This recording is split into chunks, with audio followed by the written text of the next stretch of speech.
Hola, ¿qué tal están? Saludos y bienvenidos a este Aragón a Debate, lunes 7 de abril de 2025. Vamos a analizar los asuntos de la actualidad que pasan indefectiblemente por esa imposición de aranceles. El pasado miércoles era el día de la liberación, así lo denominaba Donald Trump. A partir de ahí se ha desatado, desde luego, una guerra comercial, se ha desatado un caos en los mercados y las consecuencias de momento yo creo que muchas son imprevisibles de lo que puede ocurrir o si como quiere la Unión Europea se va a negociar. Hay un plan que ha anunciado Sánchez, cuidado con los planes que anuncia Sánchez, que sabemos cómo acaban.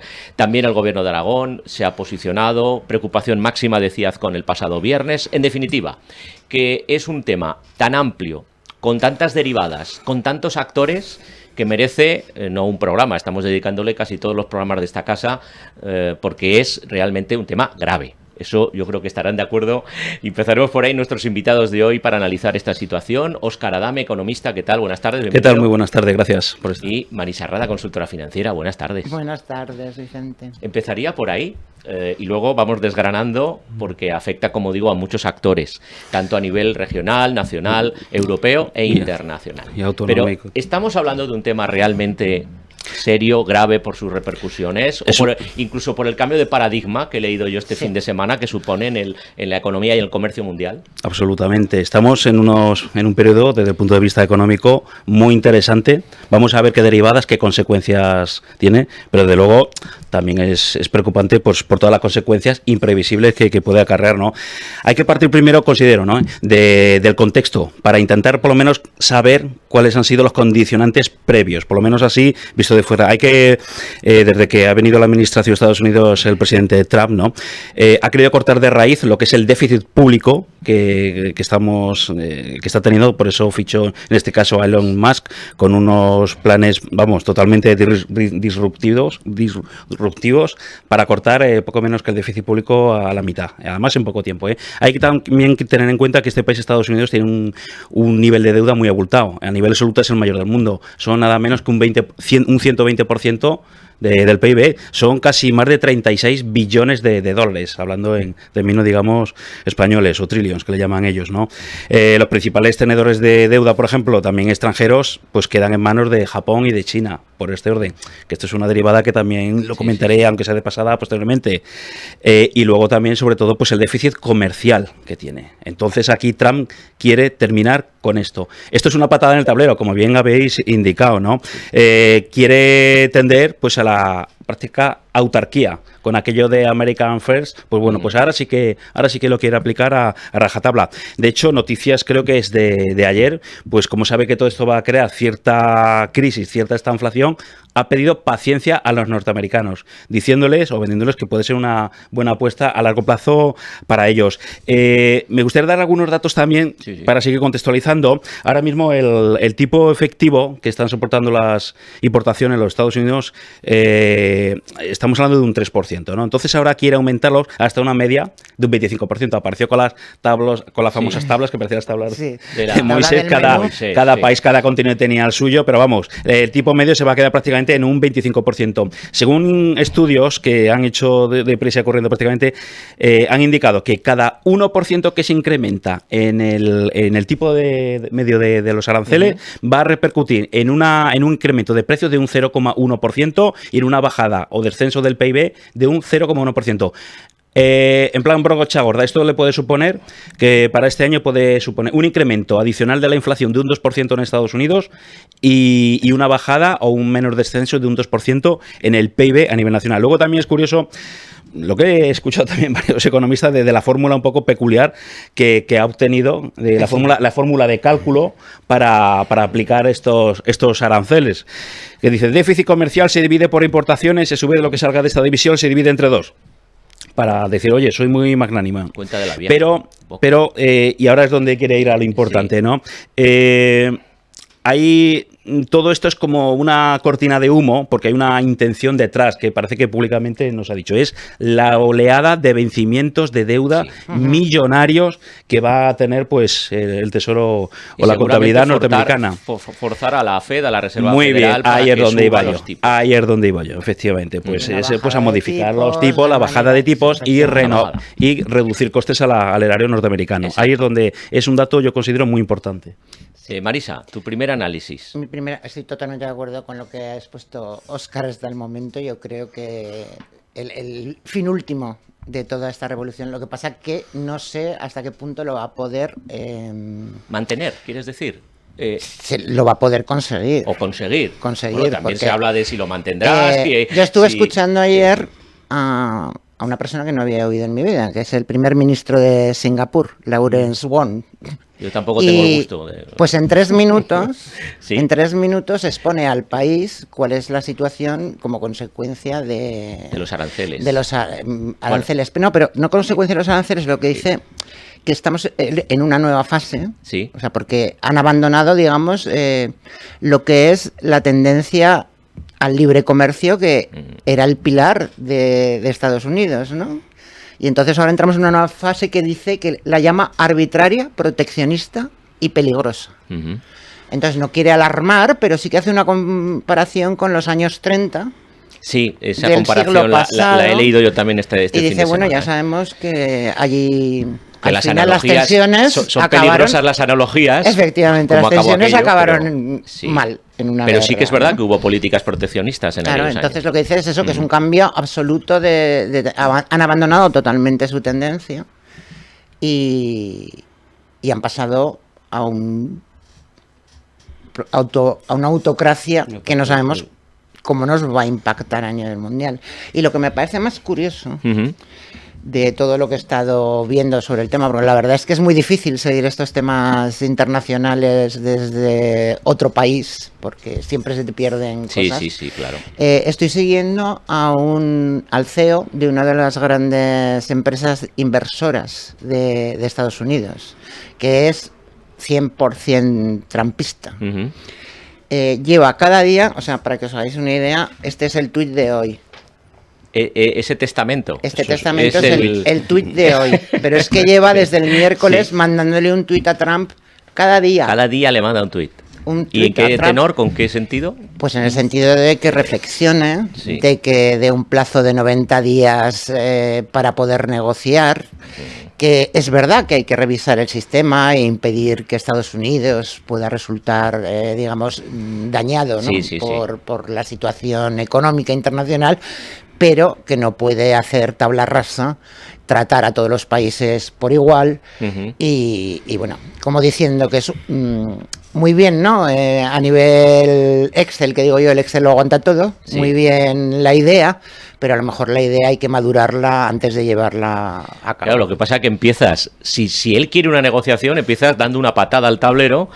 Y me vais a permitir, y me vais a permitir, entre comillas, en término un poco de matón. Es decir, yo aquí lanzo esto, doy un puñetazo encima de la mesa, provoco lo que ha provocado en las bolsas, etcétera, y luego ya vendréis a negociar, ¿no? Eso era hasta ahora, pero es que hoy o ayer Trump dijo que no, o sea, que con la Unión Europea no tiene nada que negociar. Nada. Pero su amigo Musk, claro, que tiene muchos intereses en China, ahora mismo quería que estuviéramos libres de aranceles. Claro, efectivamente, cada cual lo suyo. Pero nos ha dicho Trump que con la Unión Europea nada, o sea que lo único que podía hacer era negociar un pago anual como compensación, o sea, no poner los aranceles, pero que le hagamos un pago anual para compensarle de todo el daño que le hacemos, y no solamente a futuro, sino también con carácter retrospectivo. Vamos a la Unión Europea, en esas escalas que he dicho antes, quiero, no porque lo haya dicho Marisa, quiero entrar en la Unión Europea. La primera reacción de von der Leyen, de las contramedidas y de que vamos a negociar, yo os quiero preguntar si al final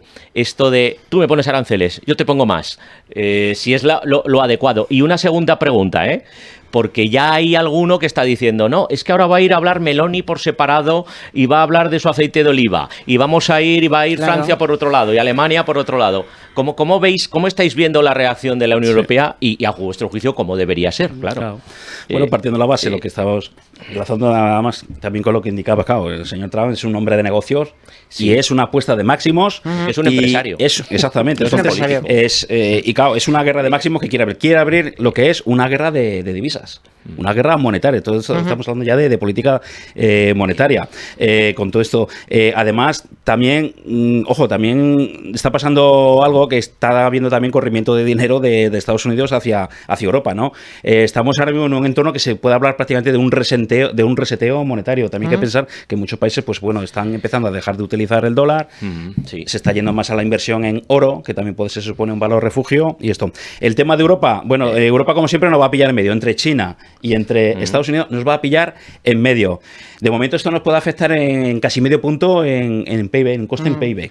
Esto para empezar a hablar. ¿Amenaza de recesión? Es pronto para hablar de esto. Es que también hay países que crecen más, países que crecen menos, pero bueno, vamos a ver, sobre todo ahora Alemania, que tiene una política verde estímulos, lo mismo se lo va a quedar en agua de borraja, sobre todo con Alemania, que es la potencia. Está planteando ya trasladar al menos 3 empresas automovilísticas a Estados Unidos. Es que ese es el fin último que tiene Trump, aparte, efectivamente, lo que hemos indicado del tema de la renovación de la deuda, rebajar el interés, industrializar el país. La alternativa es que va a quedar Europa, pues es que no le va a tocar otra más que negociar con él. ¿Y buscar otros mercados?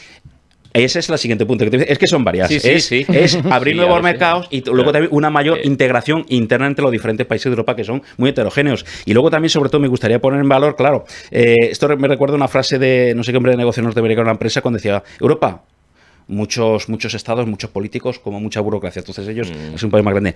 Pero sería interesante ver, con el tema de la política europea, sobre todo, que no vaya a perjudicar a nuestro país. Ahora quizás se presenta una oportunidad histórica. Esto es la frase esta de una crisis, una oportunidad. Pues ahora podría aprovechar Europa para hacer un reseteo interno. Y un reseteo interno me refiero a empezar a reducir regulaciones, para hacer más competitiva, sobre todo, a la industria, a la agricultura y a la ganadería europea. Y por ahí, esta reducción de esta sobreregulación, quizá también, pues, se lo tendrían que hacer mirar.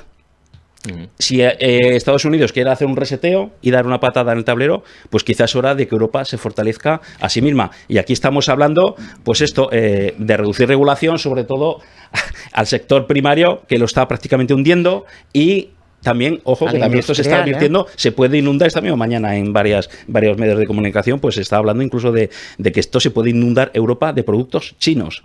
Y esto no deja de ser también, pues, debilitar a Europa. Eso yo he comentado esta mañana, perdona, Óscar, que podría ser de ir de Guatemala a Guatepeor, quizás, porque si ahora nos echamos en brazos, entre comillas, de China, cuidado. Es verdad que la Unión Europea, está estableciendo, ya sabéis, con Mercosur también, es que ahí con India quieren abrir también esa vía comercial, India, que es uno de los países, por no decir el que más. Pero claro, si abrimos, si hacemos un tratado así bilateral o multilateral, pero resulta que estás perjudicando a tus propios ganaderos, agricultores, industriales de Europa o de España en este caso, pues es que el sector primario, cuando hablemos de Aragón, le vamos a dedicar el tiempo que merece. Ahora estamos bien en el análisis de la Unión Europea, de lo que está haciendo, de lo que puede hacer la señora von der Leyen. Y por cierto, Óscar ha dicho lo de la crisis oportunidad. Ya van 2, porque con el tema de la OTAN y de la defensa también se ha dicho, y es verdad, esto es una oportunidad para Europa, a ver si es Europa, esto lo digo yo, espabila en este tema y la Unión Europea. Un detalle simplemente que me dijo además una persona, nacionalidad portuguesa, que me dijo, fíjate, qué polémica ha habido en Portugal con una serie de compra de cazas de aviones de combate a Estados Unidos, que ha estado en disputa comercial con ellos, pues porque al parecer tenía la potestad prácticamente de desactivarlos casi en remoto las utilidades de esos aviones de combate. Es decir, hace comercio, por decir algo, este país, Estados Unidos, con Europa, o en este caso con este país concreto, pero claro, con unas condiciones dirá, bueno, esto no es lo que hemos quedado. Entonces, estas cosas hay que tenerlas. Entonces, por eso está bien lo que comentamos, lo de potenciar la industria europea. En este caso va a ser la militar por la cuenta que nos trae. Por la cuenta que nos trae. La Unión Europea, la Unión Europea, el punto que comentáis es que la Unión Europea nos estamos pegando el tiro en nuestra... Y nos cogen siempre con el pie cambiado, ¿no? Entonces, no veo... ni la Unión Europea ni ningún país de la Unión Europea con capacidad de reacción para aprovechar la crisis como oportunidad que menciona Óscar. Porque entre que se reúnan a escondidas, se reúnan de verdad, tomen una decisión oficial y hagamos algo, igual ya ha quitado los aranceles el señor Trump. Estamos hablando de la agricultura. El otro día, no sé si a mí, porque conozco muy de cerca la empresa, la fábrica de cerámica de Sargadelos, le hicieron el otro día una revisión y ha dicho el dueño de la empresa que cierra, que los 200 empleados a la calle y que hagan con ella lo que quieran. Porque claro, lo que no puedes hacer es declarar una empresa que está declarada como bien cultural o bien, bueno, patrimonio y tal, y a la vez pedirle reformas y reformas y reformas, implantar nuevos procesos y medidas de seguridad. Tú imagínate. Si en una casa es costoso, imagínate que no puedes tocar esta tapia porque forma parte del conjunto del patrimonio. Pues que lo haga el Estado, quiero decir, si te ponen Ya os veo que no tenéis mucha fe en la Unión Europea, en lo que pueda ocurrir. Teóricamente sí, pero lo que estoy viendo en la práctica, pues es que yo creo que la señora von der Leyen debería haber dimitido hace una temporada. Pues vamos a bajar de nivel y la cuestión de fe yo creo que aquí ya es casi milagrosa. Sánchez anuncia 14.100 millones de euros. Por cierto, luego cuando lees la letra pequeña, como ha pasado en otras ocasiones, solo un tercio serían ayudas directas, lo demás son créditos a devolver, etcétera, etcétera. Lo demás ya estaba dado. Un escudo otra vez, que por cierto, siendo este tema grave, que lo hemos dejado claro, también le viene bien a Sánchez ahora que se hable mucho, ¿verdad?, del tema arancelario. Claro. Es que, además, en este país, claro, se está haciendo una política asistencialista de subsidios, de subvenciones, y este país lo que necesita no son tantas subvenciones ni tantos subsidios, lo que necesita es rebajas fiscales. Estamos hablando ahora, bien, es un plan, pone 13.000 millones de euros, que veremos luego a ver el truco, que si ERTE, tal cual, pero lo que es necesario son dos cosas fundamentales, que es lo que estamos indicando antes: bajada de impuestos y menor regulación, una especie de simplificación normativa. Me llamó la atención, por ejemplo, la semana pasada, creo que fue el Boletín Oficial de Cantabria, bueno, pues ha decretado pues una ley de unificación y simplificación administrativa y unidad de mercado. Es que es lo que tenemos que ir por ahí. Bajada de impuestos, simplificación normativa. Unidad de mercado española necesitamos. Claro, efectivamente. Cada comunidad España, autónoma tenemos nuestro... Y aún, si es en este caso, por tema de Estados Unidos, bueno, aún vamos, entre comillas, a tener suerte. Bueno, no vamos a tener tanta suerte como el resto de Europa porque no tenemos tanta dependencia respecto a la exportación de Estados Unidos. Nos va a afectar, eso sí, calculan a muchos analistas a un 0,25-0,30% de crecimiento de PIB. Claro, va a afectar también a sectores sensibles. Estamos hablando del sector primario, en especial el aceite, el sector de olivarero y el vino, efectivamente. Y luego también, y al sector industrial también, las industrias químicas y a las de productos manufacturados, sobre todo lo que es en temas de maquinaria. Y también tenía anotado pues 9.000 millones de euros de menos que vamos a exportar. 9.000 millones. Entre Europa, bueno, sí, entre el descenso de Europa que está perdiendo fuelle, que es lo que bien indicaba el debilitamiento, y lo que está pasando aquí, pues bueno, el sector exterior pues se va a ver dañado. Que esto sí que estos años ha ido funcionando bien, es una tabla de salvación de nuestro país, pero claro, es que se nos está terminando la gasolina y encima tenemos los aranceles. Los aranceles. Marisa, plan de Sánchez. Mira, anécdota. Mi marido por el pasillo en casa dice: ya está Sánchez haciendo regalos para... Y le contesté, digo, tranquilo, que solamente es el titular. No te preocupes que no va a soltar ni un euro. Esa fue mi contestación. Luego, efectivamente, ya se ha hecho el análisis, pues 6.000 millones que ya estaban imputados a lo que estaban, los créditos y... A ver... Y eso sin tener presupuestos, ¿eh? Sin presupuesto. Cuidado, ¿eh? Y con la palma, en contenedor, viviendo la gente en contenedores. Si sacamos la hemeroteca con Valencia. Y la Dana. Y los afectados de la ELA que no se están viendo beneficiados el tema de la ELA, que hay que poner en valor lo que está pasando. Me enciende. Lo inmoral e inhumano que están sufriendo los informes de ELA por el tema este. Hay dinero cuando quiere de los presupuestos generales y cuando no, no. Y hay que decirlo, lo tiene que saber la ciudadanía. Efectivamente. Así es. Y de todas maneras está bien bueno el presupuesto, pero lo que hay que ver, la presión fiscal, pues el incremento recaudatorio que está teniendo, estamos a niveles récord. Simplemente con la nueva deflación de IRPF. Estamos en presión fiscal, estamos a la cabeza de Europa, si no me equivoco. Sí, es el tercer país de la OCDE que más ha subido impuestos durante los últimos 5 años. Sí, es que... un puntito de esperanza. No, lo digo porque todo este tema está en manos de seguramente, iba a decir casi la única persona realmente preparada del gobierno, que es Carlos Cuerpo, que es doctor en economía, etcétera, etcétera, y todo indica que Moncloa ha apartado de este y de algún otro asunto a María Jesús Montero. Un poquito de esperanza.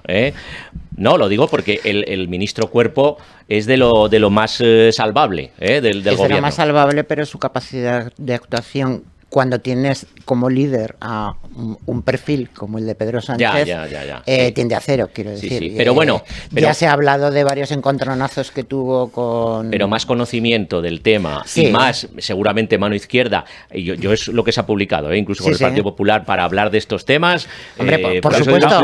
No deja de ser también un tecnócrata, porque efectivamente, sí, lo es. Entonces, por lo menos fue el primero que empezó, por lo menos, a oír o a recibir. Claro, tenemos a María Jesús Montero, creo, si no me equivoco, creo que la señora es doctora, ¿no?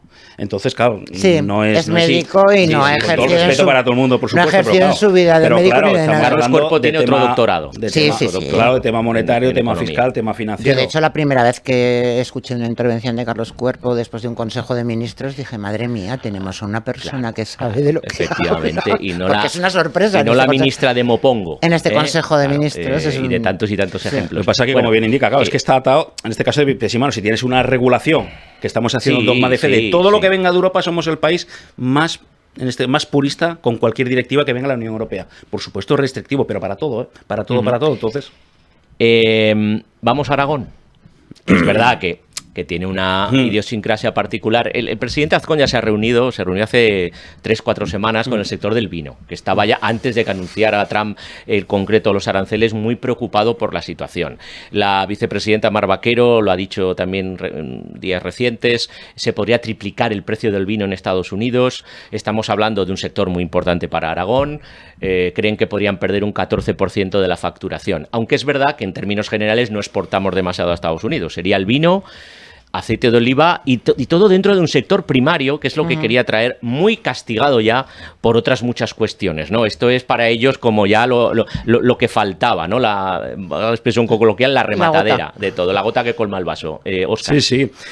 En este caso, lo que es nuestra comunidad aragonesa, pues va a ser... afortunadamente no vamos a ser la que más perjudicada va a ser, vamos a ser la tercera que va a ser menos perjudicada, ¿no?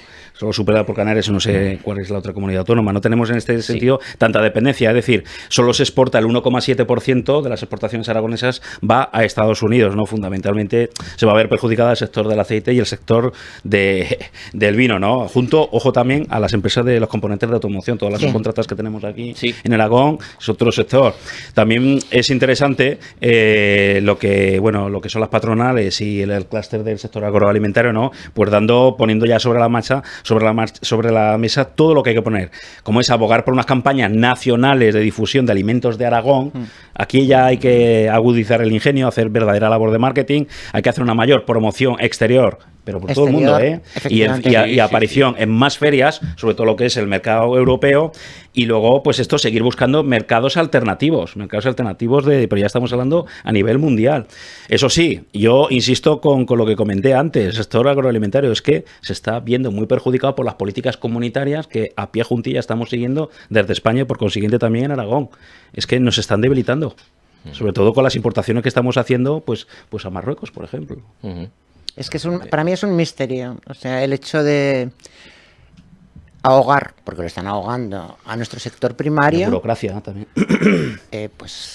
Obligándoles a hacer cosas que, bueno, teóricamente parece que son positivas, o sea, el no usar según qué tipo de químicos en fertilizantes, o sea, parece que va todo orientado a mejorar la salud y luego de repente invadirnos con importaciones de productos de países que no tienen ni el más mínimo. O sea, ya ha habido 2 o 3 brotes de hepatitis por las fresas de Marruecos, pero es que están incluso alterando los etiquetados. Yo el otro día veía un vídeo de unos franceses que ponían en los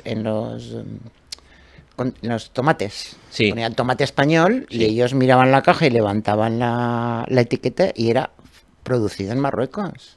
Luego me imagino que habrá alguna empresa española intermediaria y lo manda a Francia como tomate español. Estas son las consecuencias del Pacto Verde Europeo. Aquí se están viendo. a corto y medio plazo, y a largo plazo, pues bueno, se seguirá viendo lo que es el Pacto Verde, que es un atentado claro a lo que si es a nuestros el sector primario. Claro que sí. Si a nuestros agricultores se les exige unos estándares con el propósito, ¿no?, de mejorar la salud a nivel europeo, ¿cómo puedes permitir luego que entren cosas envenenadas? Porque es que entran, o sea, con aguas fecales, con productos prohibidos. Y es que además, al final, lo que bien comentabas con el tema de la Unión Europea, es que además crea ya, cuando empiezas a enlazar noticias, con el paso de los años empiezas a crear cierto recelo, porque cuando se empieza a ver casos de corrupción, estoy hablando del Qatargate, del caso Qatargate, empiezas a ver el último caso del Huawei, empiezas a ver el comisario Europeo de Transición Energética, pues bueno, pues un caso de corrupción que hubo hasta algunos varios detenidos, pues bueno, pues repartiendo subvenciones de forma ilegal a una serie de asociaciones ultraecologistas para que a su vez influyera en diputados de todo tipo, conservadores y socialdemócratas, para influir voto. Y de ahí la restauración de la naturaleza, Pacto Verde, y al final,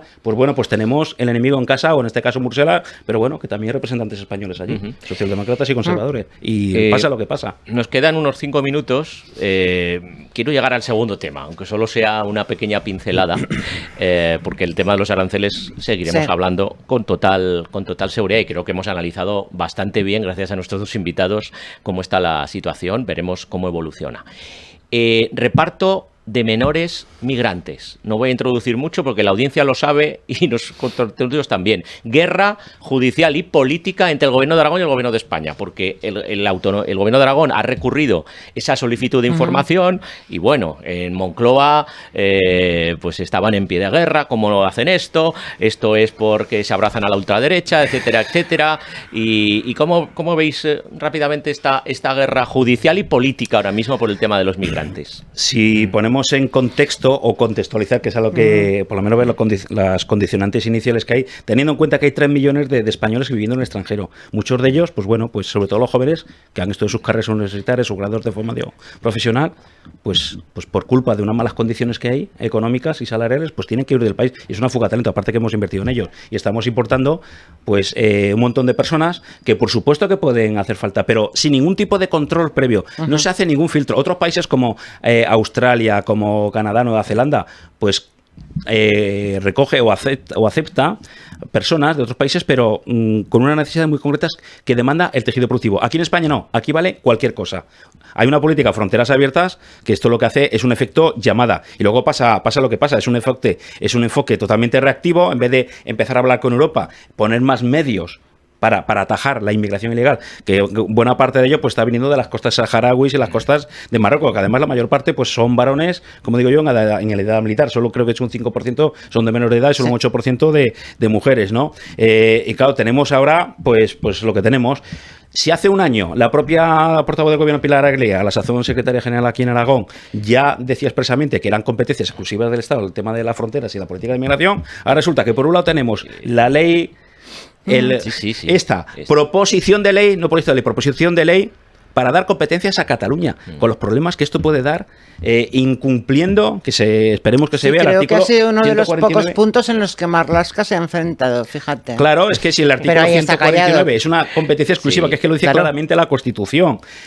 Y además de hecho está la propia... Es que es un dato que no es cuestionable ni negociable. Y en el tema de reparto de menores estamos viendo lo que va para Cataluña, claro. Efectivamente, y luego con el Real Decreto Ley, bueno, lo que comentaba, la ley esta orgánica del tema de competencia, es que es para saltarse los controles y los informes previos del Estado. Así y luego, es. por otro lado, lo que bien indicaba del tema Real Decreto Ley, pues por supuesto que había que acudir a la justicia. En este sentido, creo que es el Tribunal Superior de Justicia de Madrid que admitió a trámite el recurso contencioso administrativo del Gobierno de Aragón ante esa solicitud de información. También el Gobierno de Aragón quiere llevarlo al Constitucional. Por supuesto. Que no puede... Sí, bueno, pero en el Constitucional ya sabemos. Y es que además ya sabemos quién está ahí. Y es que además está afectando a un artículo 86 que, pues bueno, no te puede meter a la ley de extranjería. Si el tema es objetivamente y legalmente súper claro. Pero, o sea, ¿cómo puede negociar nuestro gobierno con una comunidad autónoma a espaldas de las demás, a espaldas del resto de las... Bueno, es que es lo que hablamos siempre, hace falta estrategia, hace falta negocia unidad. Con un partido. Por eso. Con un partido de... Con carácter además xenófobo. Ni siquiera con una comunidad autónoma. Está negociando con Junts. Sí. Y todos sabemos por qué. Corrijo, es verdad. Que además incluso puede afectar a la libre circulación de las personas. A todo. Yo ayer leía a un profesor de Derecho Constitucional que decía, me doy pena cada vez que voy a dar clase, porque todo lo que les cuento a mis alumnos en este momento es susceptible de ser vulnerado. Incluso viejos magistrados del Tribunal Constitucional lo han dicho públicamente, incluido catedráticos de Derecho Constitucional, ¿no? Y además tenemos incluso aquí en Zaragoza pues el problema de la semana pasada con 50 personas de Mali que no tienen dónde acudir. Se acabó nuestro tiempo. Bueno. Esa es la pena, que ya ha terminado nuestro tiempo. Y muchas gracias, Óscar Adame. Gracias, Marisa Rada. Muchas gracias a ti, Vicente. Gracias por su atención. Hasta un próximo programa. Se quedan con la mejor programación. Lástima.